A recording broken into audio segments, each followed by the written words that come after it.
Muny in Forest Park. Hi, I'm Mike Isaacson, the executive producer of the Muny, and I am here in the gazebo with John O'Hurley, who is starring in Arthur in our opening 95th season production of SPAMALOT. And let me begin by saying we're so happy you're here, and I've looked forward to this interview because here's my first question.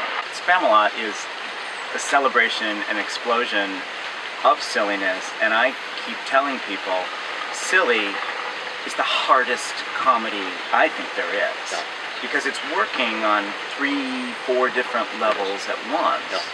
And you originally played King Arthur in the Vegas company of SPAMALOT, and then you played it in Los Angeles. So tell me about your experience with SPAMALOT and Arthur and how you found it. Well, I've always been a fan of Monty Python because that was our style. It was one of the engaging styles of humor back when I was in college.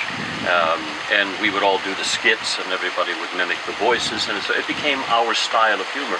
And as I've said, that a lot of your comedy were your circumstances in life.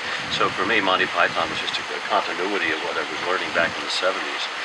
When they put it into, when Eric Idle assembled all of the material and put it into a musical, I thought it really was the kind of the essence of what Monty Python was, which was really just a big old play in the basement for your parents. And if you can think of the fact that, you know, here's a guy, King Arthur, who thinks who's wandering around in a Hampshire field led by a set of coconuts, and then he can convince half a dozen other guys that this is a noble thing to do. I mean, it's just absolutely lunatic.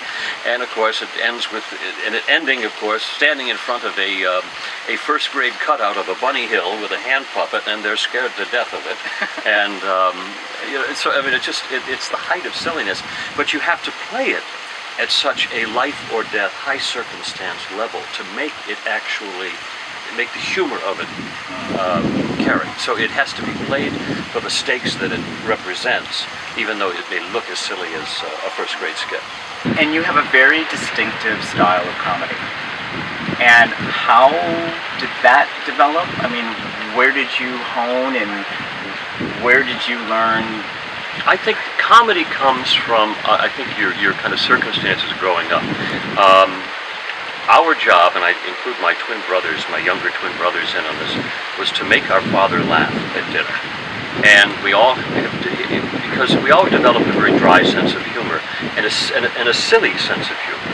I mean, I think silliness is the highest form of humor because it makes you break out of yourself and involve yourself and be self-deprecating and what have you. And so I think that's probably where I learned it, was around the dinner table at night. If my father was laughing, and of course he had the best laugh in the world because he made no noise, if he was laughing, he'd do this. And then he'd go, to take a breath in, and that was my father laughing. And that's where that was the genesis of my comedy.